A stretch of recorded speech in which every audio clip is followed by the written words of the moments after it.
There is an elevation of high frequency available to us. Now, what that means, it doesn't mean everything's perfect all the time or we don't have our ups and downs. We're still human. We're still going to have our ups and downs or our challenges, but there is an elevation of high frequency that the Z's have been talking about for years, but I'm feeling it not just in myself or through them. I'm feeling it in the world a little bit too. It's beginning to show its head. And they say that it's just going to get stronger over the next few years. And of course, higher frequencies can incite or oppose lower frequencies. So if we want to break it down into grounded terms, higher frequencies, heart connectivity, like someone being loving toward you, someone laughing with you, you and someone else having a really nice connected time. Equally, if it's got nothing to do with other people, you just feel really good in yourself. You're either having a whole new level of taking care of yourself or your spiritual connection, or just feeling very alive or feeling appreciative of the world. Perhaps you're very purposeful, very creative. So we all experience high frequencies all the time. Like if I were to say to you, give me the top 5 things you love doing, and you gave me those 5 things, you can basically look at those 5 things and go, this is an area in which I access higher frequency. So for me, music would be one of mine, whether I'm listening to it and elevating a room that I'm in because of the music I have chosen to bring into the room, or equally if I'm creating it and working on it. That's one of many high frequency areas I could name. So in that experience, you are experiencing high frequency. Lower frequencies, you can literally look at as fear. Some would say grief is in there, but I think grief is a tricky one because grief is also a transformational energy. So sure, the heaviness of grief, the fear, the disconnection, the pain, the sadness. Yeah, there's a lot of low frequency energy in grief, but grief is also how do I put it? It's like a chrysalis energy phase that we go through. And at the time you're in it, it feels awful. But when you come out the other side, you have usually transmuted aspects of yourself as a result and opened up to new energies and new areas. Sorry, I just saw we're now 750 plus of you live. Hello. I don't normally get to know how many of you are live, but I can actually see the Zoom screen. So it's lovely to know you're all there right now. So high frequencies becoming more of the norm. And one of the things that came out in this broadcast, and the Z's spoke about this, was just the importance of us curating and creating joy for ourselves and understanding that that's actually how you help others, the world. And, there's a lot of, there's a real blame game going on Earth right now, which doesn't help anybody. Whether it's blame around environmental issues, whether it's blame around what's going on politically, none of that. That blame is not a high frequency. I'm sure most of you, are aware of that, but there is this tendency to take our fear and turn it into war.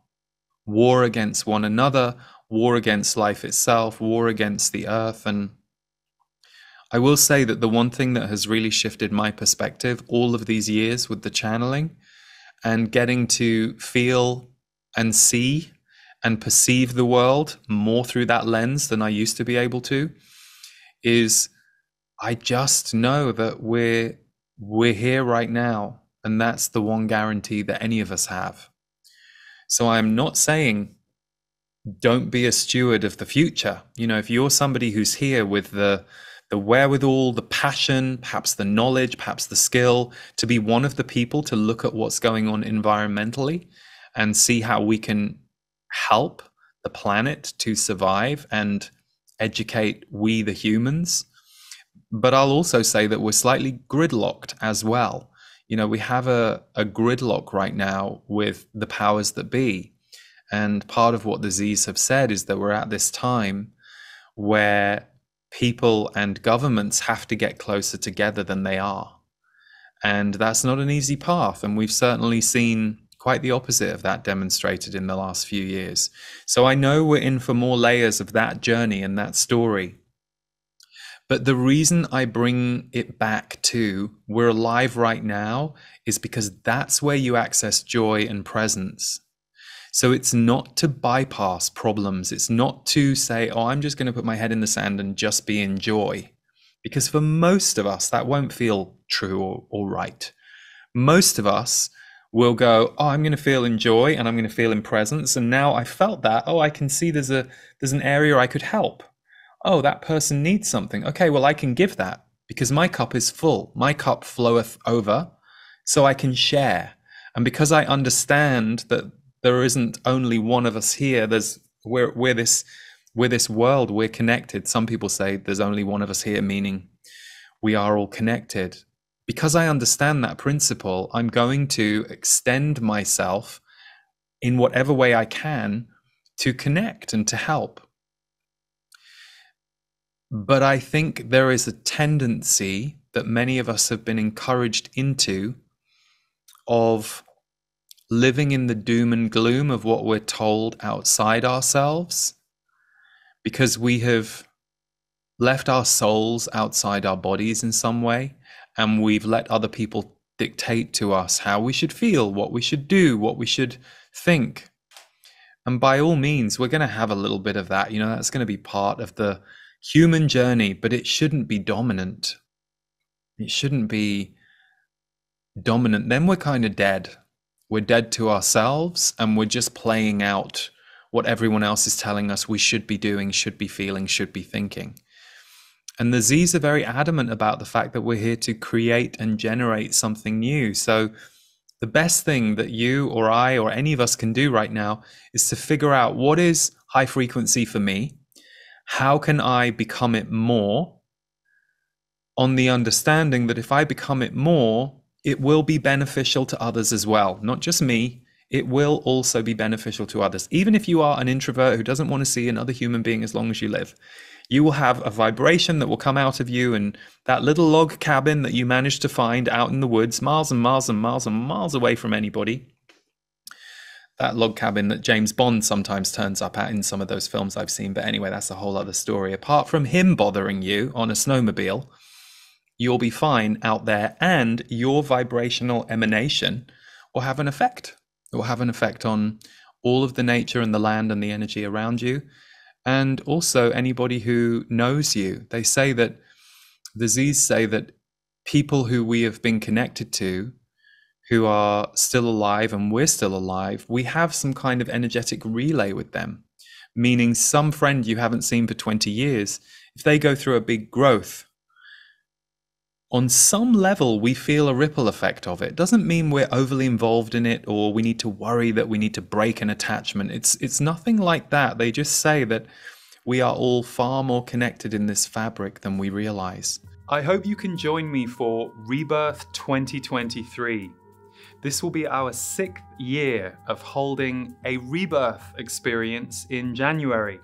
And it's something that I originally created because I recognize that the end of a year and the beginning of a new year is a very potent and fertile time for us to let go of what we have walked through and call in what we would like to call in for the year ahead.